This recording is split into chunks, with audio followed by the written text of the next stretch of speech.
Welcome to the Deep Dive. Today, we're getting into the latest earnings call from Simulations Plus. Yeah, SLP. And what a call it was. Definitely. You've got this quarter with, some really solid adjusted financials. Really strong, beat expectations quite handily. But then, bam, this huge GAAP loss staring you in the face. Seems contradictory. It does. And that's our job today, right? To kind of unravel that puzzle for you, figure out what's really going on behind the numbers from their Q3 Fiscal 25 update. Exactly. Give you the essential insights. It was certainly a mixed bag, and you saw that in the market's reaction, too. Investors were trying to weigh those two different pictures. Yeah, a cautious optimism, maybe. I think that's a good way to put it. We'll dig into what drove that and, importantly, what it might mean longer term. Okay, let's dive straight into the numbers then. Q3, released July 14th after the close. Revenue came in at $20.4 million.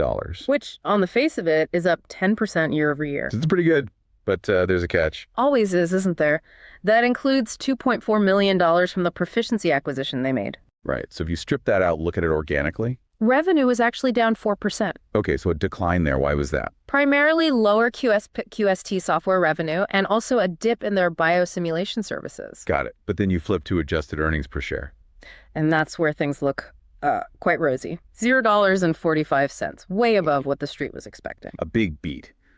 But how does that square with the GAAP number? It doesn't really. The GAAP diluted EPS was a loss of $3.35. Wow. Yeah. And that huge difference is almost entirely down to one thing. A massive non-cash impairment charge. $77.2 million. Non-cash, meaning it's an accounting thing?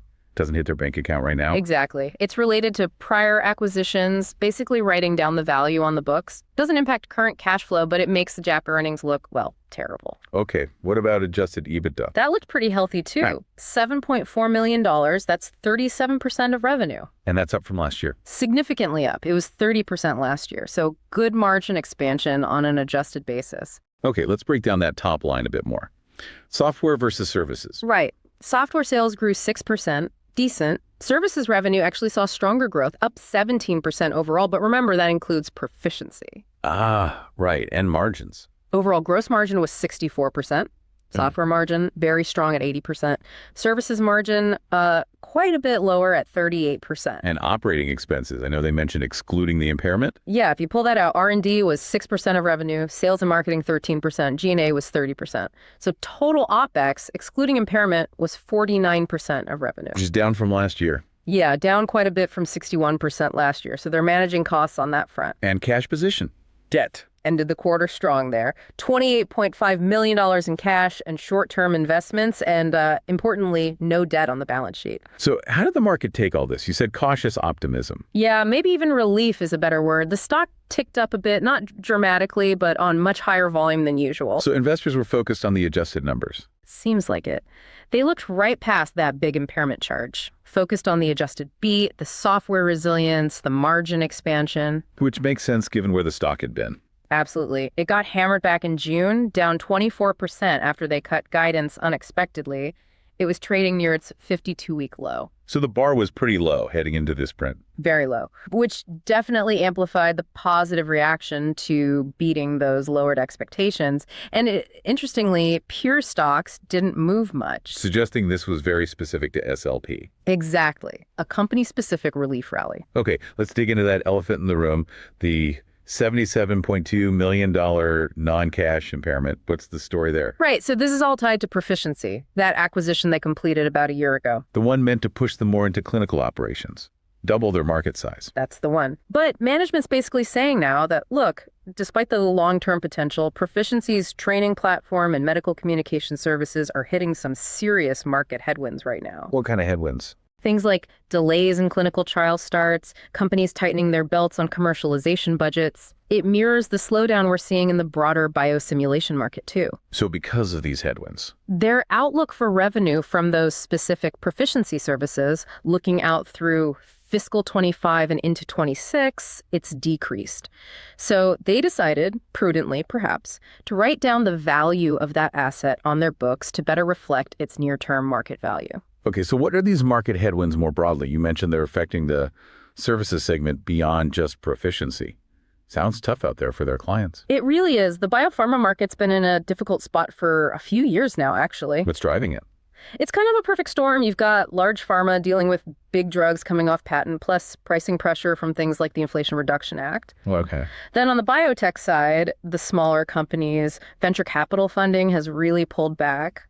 Less money available for R&D. So less spending overall. Right. And layer on top of that, you have threats of tariffs, these most favored nation pricing policy discussions, even budget cuts at the NIH and the FDA. Wow. Okay.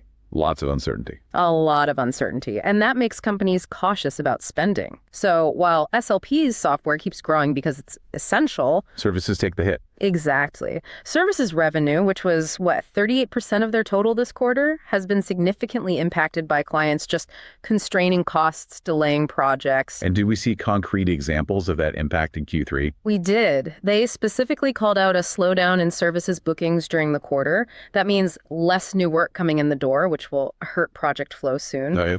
They also saw more delays in projects that were already contracted. So the work gets done, but the revenue gets pushed out to later quarters. Frustrating. And there was one big hit. A significant client canceled a project because their own drug program didn't have good results. Ouch. How much did that hurt? About $2 million in near-term revenue impact, mostly expected to hit in Q4, actually. In specific service lines. Yeah, they broke it down. PBPK services down 10% year over year, PKPD down 9%, QSP services down 22%. So broad weakness across those service areas. Okay, that paints a challenging picture for services. Let's pivot to software then. That's often seen as their steadier core business, right? How did the different products hold up? Yeah, software definitely showed more resilience. It's viewed as critical infrastructure, harder to cut. So how did AdMed Predictor do? Did well, grew 8% year over year. And they just launched version 13, adding more advanced machine learning and AI features, so they're investing there. Okay, GastroPlus. GastroPlus was up 4% year over year, a bit below what they hoped for, apparently. Why was that? They pointed to client consolidations, M&A activity, site closures, things that disrupt renewals. But they still sound pretty positive on its outlook, especially with an AI-enhanced upgrade coming later this year. Interesting. What about Monolix Suite? Monolix grew 3% in the quarter itself, but if you look at the trailing 12 months, it's up a strong 18%. So it's gaining share over time. Looks like it. Still growing in the high teens on that TTM basis. Then there's QSPQST biosimulation software. That was the one that saw a big drop. Yeah, down 39% year over year. But that was compared to a really, really strong quarter last year. On a trailing 12-month view, it was actually positive. So it reflects the lumpy nature of those bigger software deals. Got it. Now, you mentioned renewals being impacted by consolidations. They reported lower renewal rates this quarter, 84% on fees, 71% on accounts. That's below their historical average, right? It is, yeah. Historically, they've been more in the 90-95% range based on fees. So should we be concerned this is a new trend? Management pushed back on that idea. They attributed it pretty directly to those M&A deals and site closures hitting GastroPlus and Monolix renewals specifically. So they think it's temporary? That's the message. They don't see it as indicative of a fundamental problem and still expect to get back to those 90-95% fee-based renewals long term. And they mentioned the average revenue per customer. Yeah, $96,000 for the quarter for software customers. Shows the stickiness and value even with some churn. Okay, so facing these headwinds, particularly in services, what strategic moves are they making? They mentioned a reorganization. They did, implemented last month, actually. They're shifting away from separate business units towards a more functionally driven structure. Meaning? Like consolidating all product management together, all software development together across the different product lines. They've also made some key leadership changes. This is new? They framed it as the final step in a multi-year transformation process. The goal is to streamline things, operate more efficiently, unlock synergies. Makes sense. They expect it to lead to more consistency, better efficiency, and importantly, faster delivery of software updates, platform integration, and especially those new AI features they're working on. And integrating the services group, too. Right. Reflects that clients often need a mix of their modeling solutions for complex projects, so having services integrated makes sense. And you mentioned efficiency. Does this reorg come with cost savings? It does. They streamlined the workforce as part of this. Layoffs. Seems implied, yes. They expect about $4 million in annual cost savings from it. When did that kick in? Mostly starting in Q4 and then flowing into fiscal 26. It also helps align their services team size with the current lower demand. So positioning for profitable growth even if the market stays tough near term. Exactly. Ready to scale back up when demand recovers, but leaner in the meantime. Okay, let's talk guidance then. What did they revise for the full fiscal year 2025? Right, so the new range for total revenue is $76 million to $80 million. Which implies growth of? Represents 9% to 14% year-over-year growth. But again, that includes Proficiency, which they expect to contribute $9 million to $12 million. And the mix between software and services? Still heavily weighted to software. They expect that mix to be between 55% and 60% software for the full year. Adjusted EBITDA margin? Guided between 23% and 27%. And adjusted EPS? Between 73 cents and $1.16 per share. Okay, but looking at Q4 specifically, does that guidance imply margins come down from Q3? It does, yeah. There's an implied step down in Q4 margins. That's mostly because revenue is expected to drop sequentially, partly due to that canceled services contract we mentioned. Even with the cost savings starting? Yeah. Fixed costs remain, plus they typically have some higher marketing spend seasonally in Q4. So exiting the year, what's the organic picture look like based on that guidance? They expect to end fiscal 25 with organic revenue growth relatively flat overall. Okay. Software still growing organically, maybe 5-9%, but services declining organically, potentially 9-13%. And looking into FY26? Cautiously anticipating modest improvement. But they did reiterate their long-term adjusted EBIT target of 35%. That remains the goal. Did they see any signs of client buying improving yet? They said it's really too soon to tell. The market's still cautious despite broader stock market rallies, and now we're heading into the slower summer months too. Okay, so near-term caution, but they still have that long-term 35% target. What's underpinning their longer-term optimism? You mentioned AI earlier. Yeah, AI is a big piece of it, but fundamentally it's the growing need for more efficient drug development. That's the core value prop. Making drug R&D faster and cheaper using simulations. Exactly. And the regulatory environment is becoming increasingly helpful. How so? Well, you've got the FDA actively creating roadmaps to reduce animal testing. You had the FDA commissioner publicly endorsing AI in drug development. These are big signals. And the NIH news? Right. Just recently, the NIH said they won't fund new grant proposals that only use animal testing. They want to see other methods like in silico modeling. So the tide is turning towards simulation. It certainly seems that way. These are significant tailwinds for companies like Simulations Plus. And that ties directly into their own AI strategy, which sounds like it's ramping up. It really does. They're rolling out a whole suite of AI-driven features. Like what? There's a new cloud platform to link AI across their different software tools. Then specifically for GastroPlus, an AI-enhanced version is coming later this year. What will that include? A few things. Assessments Plus, which they described as a modeling co-pilot. It gives instant recommendations, guidance, helps avoid AI hallucinations. Hallucinations meaning the AI making stuff up. Basically, yeah. Generating incorrect or nonsensical results. So this helps keep it grounded. Then there's Orchestrator for automating complex workflows. Okay. And GastroPlus GPT, an AI chatbot for real-time help support pulling data from the models. Sort of like having an expert built into the software. That seems to be the idea. And after GastroPlus, they plan similar AI integrations for AdMed Predictor and Monolix next fiscal year. So the strategy is clearly AI-led growth. Absolutely. Enhance the products, make users more productive, deliver more value, and really cement their leadership position. Now, investing in all this AI must cost money. How does that affect R&D spending, especially when they're also trying to hit that EBITDA target? That's the balancing act, right? They acknowledge that. They need to invest in R&D for AI, but also improve margins. How are they managing it? They mentioned their AI R&D team is highly productive, and they're also leveraging some tech they got through the Proficiency acquisition, so maybe getting more bang for their buck. And pricing. Are they going to charge more for these AI features? They're definitely exploring that, looking at different configurations to optimize upsells and get better renewals when these features roll out. Makes sense. Capture the value created. Right. And they also see AI potentially helping make their services business more cost efficient, too. Interesting. Are they thinking about changing their whole business model? Like moving to a pay-per-use SaaS model? They specifically said not in the near term. Apparently, that's not what clients are asking for right now, so sticking with the current licensing model for now. Okay, stepping back then. What's the big picture takeaway for you from this call, thinking about SLP in the market? Well, that market reaction, the relief rally, tells you a lot. Investors clearly chose to ignore the big GAAP loss from the impairment. focused on the adjusted results. Right.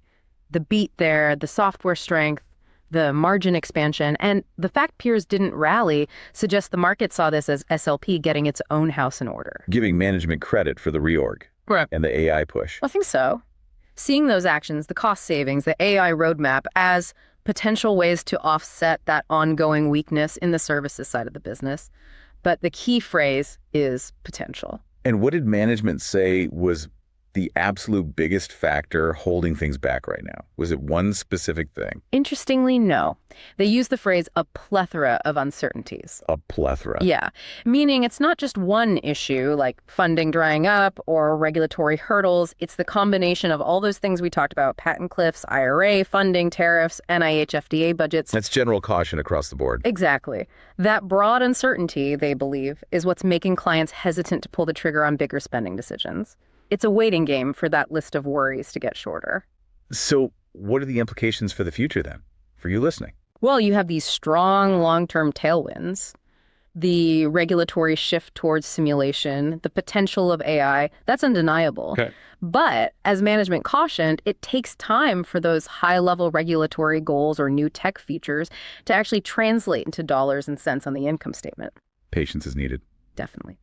So the key thing for you to watch going forward is, does this new functional structure actually deliver the efficiencies?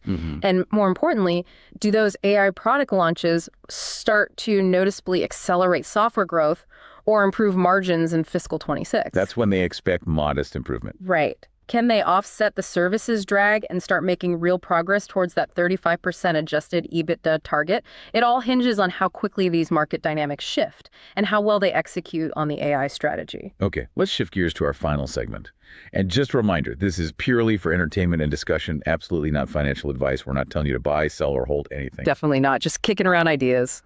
So if you were that hedge fund analyst pitching an outrageous, maybe but still plausible trade idea for SLP after this call, what have you got? All right, here's the pitch. SLP stock is beaten down near a 52-week low, way off its recent highs.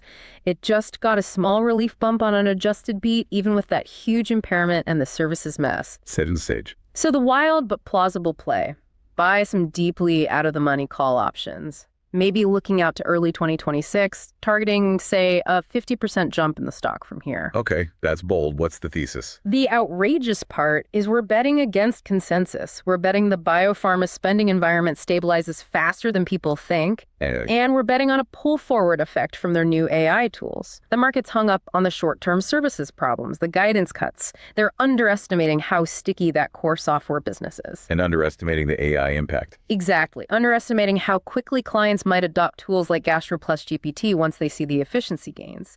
If that happens, and the regulatory tailwinds kick in meaningfully, then software growth could surprise to the upside. Could surprise significantly, which would accelerate their path back towards that 35% EBITDA margin, maybe trigger a major re-rating of the stock that goes way beyond this little relief rally. We're leaning hard into the AI story and the fact that expectations are so low right now, betting on a bigger pop than the market currently foresees. And that wraps up our deep dive into Simulations Plus's Q3 fiscal 2025 earnings call. We hit the strong adjusted numbers, that big Proficiency impairment. The ongoing services challenges, but also the strategic reorg and those pretty ambitious AI plans they laid out. It feels like the market decided to focus on the potential, giving management some breathing room despite the current issues. For sure. But the big question remains, how quickly can that potential, especially from AI, turn into actual revenue and profit acceleration? And will those broader market headwinds finally start to ease up? Lots to watch. As always, thank you for tuning into the deep dive. We hope this breakdown gave you some valuable context and helped connect the dots. Yeah, let us know what stood out to you. Until next time, stay informed.